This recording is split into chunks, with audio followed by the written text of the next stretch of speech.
Daddy's Home, Christmas Day. Now, I know what you're thinking. This movie is probably going to be terrible because Will Ferrell has not made a lot of good comedies in the last couple of years. The trailers have looked pretty bad, but, yeah, prepare to be surprised on this one. Welcome to Time About the Movies, everybody. It's the last weekend of 2015. We've got 6 movies, the final 6 official movies for 2015. But certainly not the last movies, because you should see the leftovers list we've got for the next episode. It's pretty stacked, but we're taking a look at the last 6 films of December 25th, 2015, Christmas Day. So what films came out this weekend? Let's start with the biggest of them, and that is Daddy's Home. The film is about a mild-mannered executive named Brad, played by Will Ferrell, who is helping to parent his wife Sarah, played by Linda Cardellini, and her 2 children, who she had with her ex-husband Dusty, played by Mark Wahlberg. When Dusty tries to reestablish his role as father, Brad is intimidated by Dusty's muscular appearance and extroverted personality. The movie depicts the 2 fathers trying to outdo each other and become the kids' favorite. So, it's another one of those Will Ferrell movies where he's going up against somebody else, and there's going to be a lot of obnoxious comedy in here, and yeah, the trailers for this were very mixed, to say the least. It could have gone either way. It could have been really funny or really stupid. And the critical receptions weren't the strongest indication. It had 31% on Rotten Tomatoes. Reviews weren't very promising. But nevertheless, the film did go on to become a massive hit at the box office. It got usurped by Star Wars' monster success that Christmas. But it made over $240 million, $150 million of that domestically. And it actually surpassed Elf as Will Ferrell's highest-grossing live-action movie worldwide. Think about that for a second. Elf got beat out by Daddy's Home. That's very interesting. So I went to this pretty much blind. I went into it thinking, okay, let's see what it is. If it's bad, so be it. If it's good, maybe it's actually one of the big surprises I've seen in a while. And sure enough, yeah, it actually was pretty good. I mean, I'm not gonna say it was great, but it was kind of funny. And I think it's just because Will Ferrell and Mark Wahlberg do work off each other very well. I like their collaboration on The Other Guys. I thought that was much funnier. One of Adam McKay's better movies. I mean, a lot of this movie, I think, keeps it very simple. It's essentially a battle of who's the better father, Ferrell's Brad or Wahlberg's Dusty. And the 2 do work off each other very well, just like they did in The Other Guys. I think even more so than The Other Guys did. But, you know, there are definitely a lot of flaws to the movie. There are predictable kids movie it's not even kids movies, but comedy tropes that you expect to see in a film like this. Not every joke is funny overall, but it isn't insultingly bad. They'll save that for the sequel in 2 years' time, but I was really surprised at how much I enjoyed Daddy's Home. I thought it was actually very good.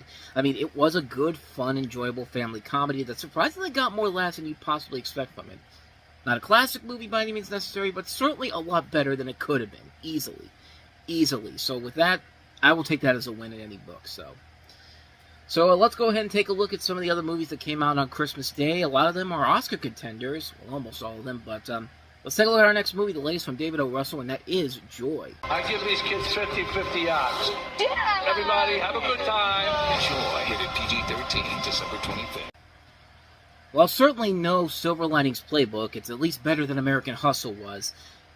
Jennifer Lawrence stars as Joy Mangano, a self-made millionaire who created a business empire, that empire being, of course, QVC, and essentially becoming a very popular, successful independent businesswoman, sponsoring other inventors, and, of course, the things that follow after that. And you have a cast that also includes the return of a couple of Silver Linings Playbook veterans, Robert De Niro and Bradley Cooper. You also have Edgar Ramirez in his better movie this weekend. We'll get to the other one later. Virginia Madsen, Isabella Rossellini, Diane Ladd.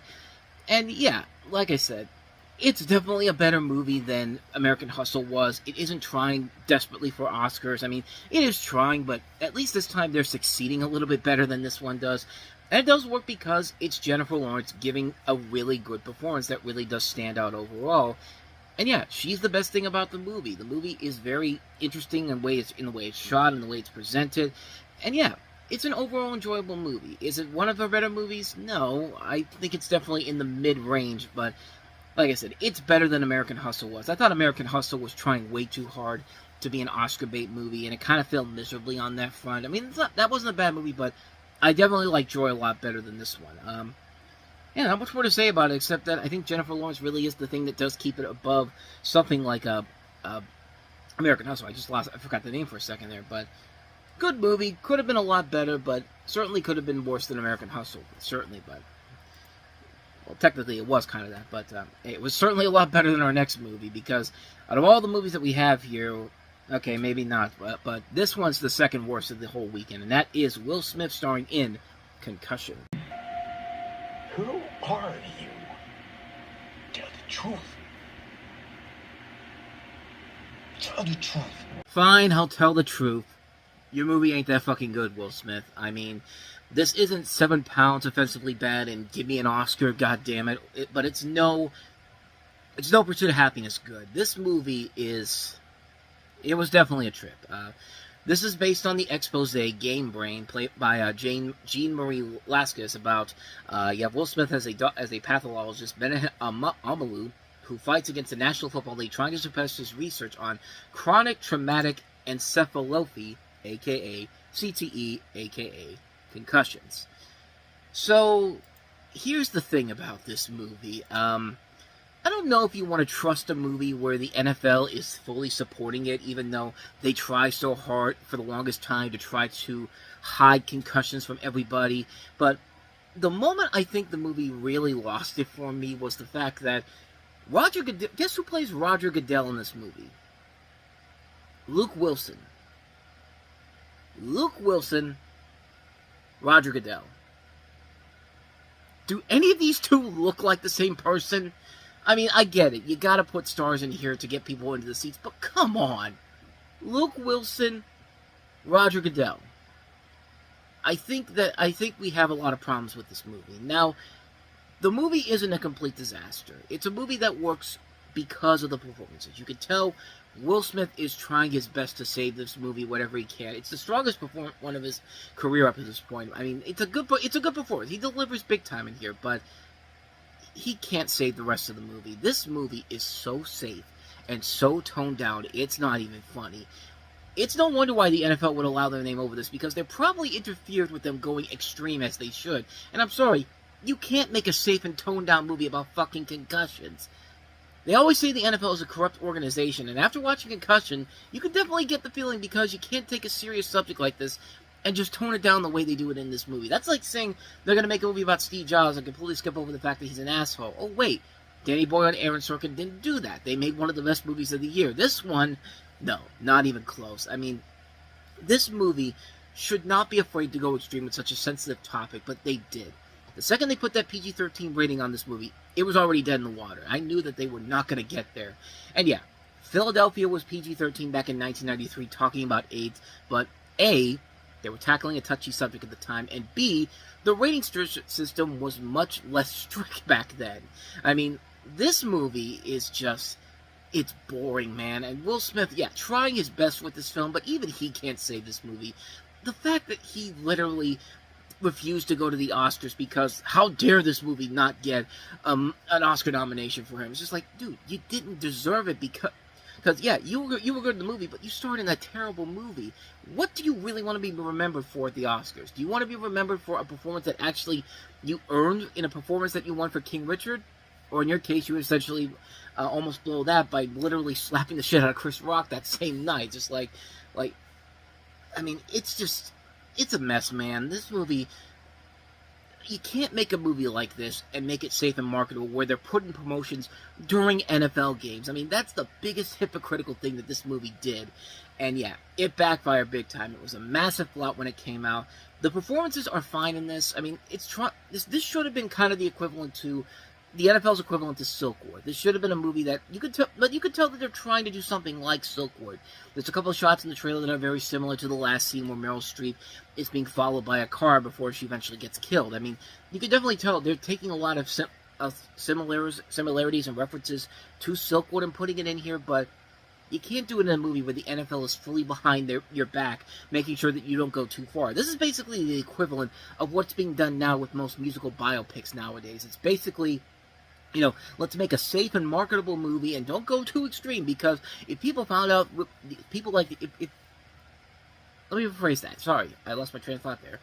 If people really thought that, if people really think that this person that you love has been a scumbag is behind the scenes, it would make him look like a terrible person. And we can't do that. We can't piss off the families who are making and the estates who are allowing us to make these movies, yeah, you know what happens? You get shit like Elvis. You get shit like Whitney Houston, I Want to Dance with Somebody. You get shit like these terrible musical biopics we've gotten over the last couple of years. I mean, it's basically the same thing here. It's a movie that's trying so hard to play it safe and be marketable, and it failed on every single level. It's a bad movie. As much as Will Smith is trying to save it, good lord. Can you imagine what a Will Ferrell concussion movie would be like if he played this character? Tell the truth!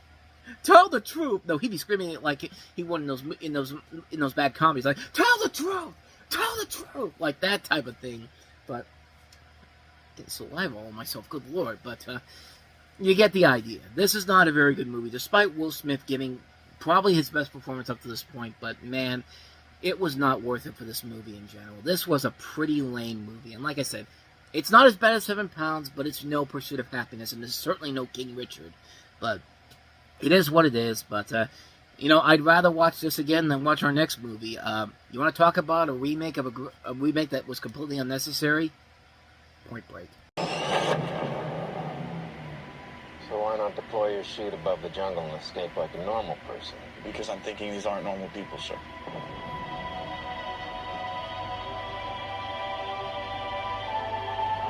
I believe that, like me, the people behind these robberies are extreme athletes.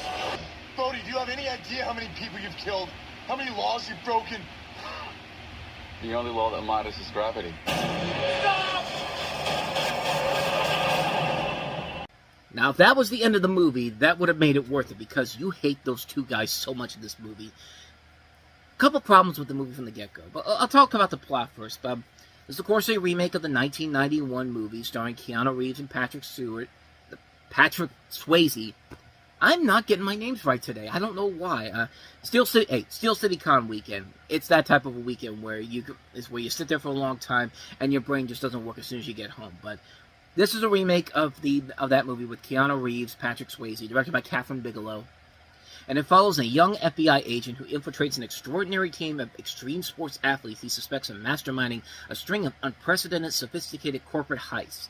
Deep undercover and with his life in danger, he strives to prove these athletes are the architect of the mind-boggling crimes that are devastating the world's financial markets. Because after all, as he says in the beginning of that trailer, I believe these people are like me, and that they're extreme athletes. Like, there's the first problem with this movie right here. This guy, Luke Bracey, has no acting charisma whatsoever. He's supposed to be the Keanu Reeves character in this movie, and boy, does he backfire miserably in this. I mean, this is unbelievably awful. It's no wonder this guy never went anywhere after The Best of Me and then this movie. It's just like, this guy has no charisma at all. You have Edgar Ramirez playing the Patrick Swayze role as Bodhi in this, and you know, a lot of similarities to the first movie, except that while the first movie had a little bit of a sense of humor about itself, this one takes itself way too goddamn seriously. I'm not even kidding you. This thing takes itself way too seriously by doing the stupidest stuff possible. And, you know, keep mentioning YouTube, because everyone's on YouTube in 2015. If you don't mention YouTube or make this movie as 2015 as you can, then you're going to lose your audience. There's literally a scene in this movie where somebody dies. Somebody dies, and then they have a funeral, and then they have a party sponsored by Mountain Dew. I am not kidding. There's Mountain Dew all over this movie. This movie feels like the equivalent of Alvin and the Chipmunks' The Road Trip. While that movie pretends like it's in the 90s and writing to the kids of the day, this movie feels like it's writing to the adults of the night of the olden days. Like it's like the generic white dude stereotype, where it's just like, hey, let's go do these things like skateboarding, surfing, free soloing, and let's have them drink Mountain Dew, because everyone knows that Mountain Dew is the drink of the gods and all that. And it gets so stupid that even the people involved in the movie are just like, this is too goddamn much. Delroy Lindo, God bless him for seeing what he sees is so stupid in this, and I don't think he's acting in this movie. Whenever he talks to Johnny Utah in this, Luke Bracey's character, he always has this look on his face like, I have no idea what the fuck you're talking about. There's even a point in the movie where Johnny Utah's talking about their plan, and Delroy Lindo puts his arms up in the air and goes like, what the hell does that even mean? Like, I really am believing that this guy is not acting at all. He is listening to this for the first time and is just like, I have no idea what the fuck you're talking about, because you're not making any goddamn sense. Like, this is a terrible movie on so many levels. It's an insult to the original film. the director's not a bad director. He did make a good movie, Invincible, that came out 9 years before, and he did a good film after this with A Toga, went on Disney+. But then again, you look at who wrote this movie, Kurt Wimmer, the same guy that also took another 90s classic in Total Recall and completely destroyed that, made garbage in Ultraviolet and Equilibrium. Yeah, you can tell this movie was clearly doomed from the start as soon as they got him on board. And people weren't stupid enough to go see this movie, because who the fuck is going to see a Point Break remake on Christmas Day? The same Christmas that Star Wars The Force Awakens is opening. It's just like, you're out of your goddamn mind if you thought this was going to be successful. Like, this movie is bad, man. This is one of the worst remakes you could ever see in your entire life. It's that terrible. It's a badly made movie. It's a mess. It's an absolute mess of a film. What more do you got to say, man? It's trash. Plain and simple. So, let's get back to some good movies. Let's go ahead and move on to our next film, which is The Hateful Eight. Never. Never, ever. The Hateful Eight, rated R, December 31st.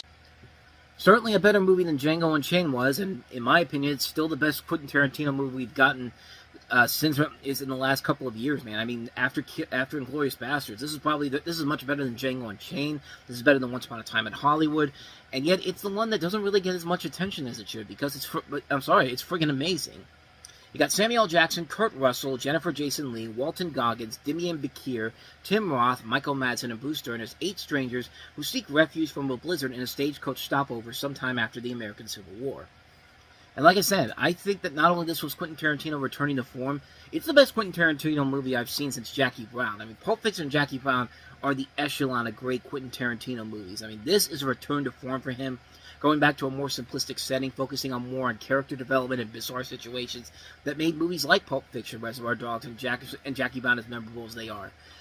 It's a welcome return to form that proves Tarantino still got that great entertainment value without just resorting to lame tricks to be tried to edgy and cool like Django Unchained was. And yeah, Django Unchained definitely had a lot of those problems, but the acting in this is really good. The cast is great. You got a cast that also includes Channing Tatum, Zoe Bell. The two standouts, I think, are Jennifer Jason Leigh and Samuel L. Jackson. I think Jennifer Jason Leigh actually got an Oscar nomination for this for supporting actress, if I'm not mistaken. But yeah, Samuel L. Jackson was really good in this too. Now, granted, Tarantino's consistent use of the N-word is still distracting, but not as bad as Django Unchained. And yeah, that was one of the reasons I really didn't like Django Unchained so much, because it felt like Tarantino had an N-word pass to say the N-word, because, hey, it's a movie that hey, I got the N-word pass. It's just like, okay, that doesn't mean you have to say it all the time in that movie. It's toned down here, and it's not as distracting as it was before. It still is, but nowhere near as bad as Django Unchained was. And I really like Ennio Morricone's score, even though it does still have some baffling decisions, like using parts of his other scores, like you got Exorcist 2 and The Thing, just feeling really out of place here. And I will say the last half hour does go a little bit too long, to the point where you're just waiting for the credits to roll. It pads itself a little bit too much towards the end of the movie. But, I mean, this thing really is still a really good movie. I really enjoyed this one a lot. And, you know, I saw this right after I had just done my top 10 list for the year, so unfortunately it didn't make that list there, but it really was one of those ones where back then I probably would have put this in the list somehow. That's how much I really enjoyed it. I thought it was really one of the more enjoyable movies I saw that year. I was pleasantly surprised at how good it was. I was really thinking that Tarantino had kind of written himself into a lull, but The Hateful Eight did not disappoint at all. I mean, this is him returning to form. My third favorite movie of his, behind Jackie Brown and Pulp Fiction. I mean, it's that good of a movie, man. I can't recommend it enough. The Hateful Eight is really some pretty damn good stuff. So with that said, let's go ahead and move on to our last movie of 2015 until we get to Leftovers, and that is Leonardo DiCaprio in The Revenant.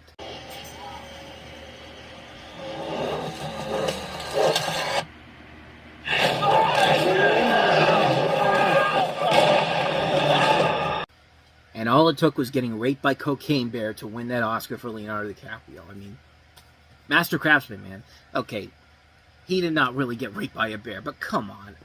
At this point, when you see that scene in the movie, like, you got a feeling that if they didn't give him the Oscar for that, I mean, I think he would have quit acting, honestly, but this is The Revenant. Inspired by true events, it captures one man's epic adventure of survival and the extraordinary power of the human spirit. In an expedition on the uncharted American wilderness, legendary explorer Hugh Glass, played by DiCaprio, is brutally attacked by a bear and left for dead by members of his own hunting team. In a quest to survive, Glass endures unimaginable grief, as well as the betrayal of his confidant, John Fitzgerald, played by Tom Hardy. Guided by sheer will and the love of his family, Glass must navigate a vicious winter in a relentless pursuit to live and find redemption. This is, of course, directed by Alejandro González Iñárritu, who took home the Oscar for Best Director and Best Picture for Birdman, which was a great movie. And this is him returning to his badassness with a completely different but a unique film-going experience that really elevates this to another level of excellency. It really does put it in the same level as Birdman, which it's still hard to believe that this thing did not win Best Picture. Spotlight won Best Picture, which I like that movie, but this is definitely one of those ones that if it won Best Picture, I would have been more than happy with this because, yeah, the movie really is a great film. And it is sold solely on DiCaprio. I mean, as if we didn't need another reason to see why DiCaprio is one of the best actors out there. He's great in the movie. You can see him putting his heart and soul into this movie, that he wants that Oscar so badly, and he deserved it. I mean, he really took a lot of pain in this movie. Not just from the bear, but there are scenes where you see him just like, you know, just trying to hold it together. And you see like saliva and like stuff coming out of his mouth and all that. I mean, the guy is giving it his all in this movie, man. Like I said, had he not won the Oscar, I probably would have believed that he would have quit Hollywood after that. But I don't know. That's just my thinking. But, you know, Tom Hardy's giving a great performance as John Fitzgerald. Domhnall Gleeson and Will Poulter are also really good here. I really like the kid who played Leo's son in this movie. I will say that he does not do a whole lot in the movie, and he doesn't really get to do as much as he should to come off as anything memorable. But he's just there to be kind of the, he's just there to be kind of the kid in distress, which he's fine in that. I mean, back then I really was just kind of like, yeah, I really thought that this was kind of a non-factor, even though it should have been more than that. But the more I watched it, the more I realized, okay, I could see why his role in this is kind of simmered down here a little bit. It does work okay, but you really do feel like it could have been so much more. I did like it a lot, though. The editing is nicely done. It really is cut down nicely to where you don't realize you're sitting in there for almost 3 hours. I mean, it's not quite as good as the editing in Birdman, mostly because a lot of the shots in the movie are not done like they are in Birdman, but the editing is still really done overall. Once again, great cinematography by Emmanuel Lubezki. You know, I think he got his third straight Oscar for doing this with Birdman and Gravity. Actually, now I don't know for sure. He did get an Oscar for this. Third straight one after Gravity and Birdman. So yeah, I'm glad he got it because, yeah, the cinematography in this was pretty badass. It's a really good movie. It's one of those great cinematic achievements of the last year with brilliant acting, a very nicely shot film, greatly written stuff, nicely edited, and it just has that great, impressive, dark feeling to itself that sets it apart from Birdman. And it's just another great film from Iñárritu and DiCaprio. They really do make this film work overall. It was one of the year's best movies, easily. 2015's one of the best movies, and again, kind of like with The Hateful Eight, I kind of wish I saw it before I did my top 10 list for the year, because this definitely would have been on that list. It's definitely one you have to check out if you haven't seen it. The Revenant is a fantastic, fantastic film. And with that, we officially complete the regular list of the movies of 2015. And so there you have it. 2015 is officially in the books. And I gotta say, this was one of the better movie years. And it's funny because when I did my best and worst movie years for the 20th anniversary of talking about the movies earlier in the year, last year, I did not include this year on here. But it was a really good year for movies in general. But we're not officially done with the movies of 2015 yet, even though we're heading into 2016 next time around. But I just want you to take a look at the leftovers list here, because needless to say, we have a lot of movies to get to on the next episode. I mean, 19 movies. Oh, I almost dropped the paper. 19 movies from 2015 that were not in the original list, but I had to cover them. So, a lot of Warner Brothers movies. Apparently, Warner Brothers Animation was very busy in 2015.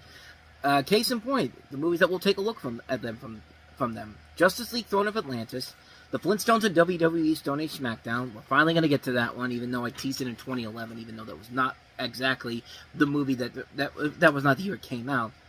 Batman vs. Robin, Tom and Jerry Spy Quest, Johnny Quest and Tom and Jerry coming together. Shouldn't work, but kind of does. Another crossover, Scooby-Doo and Kiss Rock and Roll Mystery, Justice League Gods and Monsters, Looney Tunes Rabbits Run, and Regular Show the Movie. That alone is 8 movies of 19 films. We also have another Spike Lee movie that came out earlier in the year, The Sweet Blood of Jesus. We have Adam Sandler starring in Tom McCarthy's The Cobbler, the other movie from the director's Spotlight. Ryan Gosling makes his directorial debut with Lost River. Queen Latifah stars as Bessie. We have Before We Go with Chris Evans and Alice Eve. Roland Emmerich Stonewall, Kurt Russell in Bone Tomahawk, Sarah Silverman in I Smile Back. The Will Ferrell Kristen Wiig Lifetime movie that like it's supposed to be a parody, but apparently they didn't sell it well enough because people did not understand that it was supposed to be a joke. A Deadly Adoption, the infamous The Sound and the Fury from director James Franco. But we will end this shenanigans with one of the more underrated films of the year, and that is the stop-motion film Anomalisa. So, like I said, 19 films to take a look at on the next episode. That'll be tomorrow, and it's a good thing I'm waiting until Monday to do the Reviewing Network Live, because tomorrow is going to be a packed episode to talk about these films. And, yeah, can't wait to do it. Can't wait to continue the countdown as we're getting closer and closer to the final 6 years of talking about movies on Time About the Movies. But we're still a long way from that. We'll get to that mostly by the end of the year. But with all that said, because now we're coming up on 3 minutes. That's usually longer than most endings are. But thank you so much for watching this. I hope you enjoyed it. If you did, please go ahead and do me the honors of hitting that like button, that subscribe button, and that notification button. Also, don't forget to check out our playlist, and don't forget to check out the previous episode we did. So with all that said, whether it's in the past, the present, or the future, I almost forgot the ending there, I will see you at the movies. I will see you in 2016. Take care.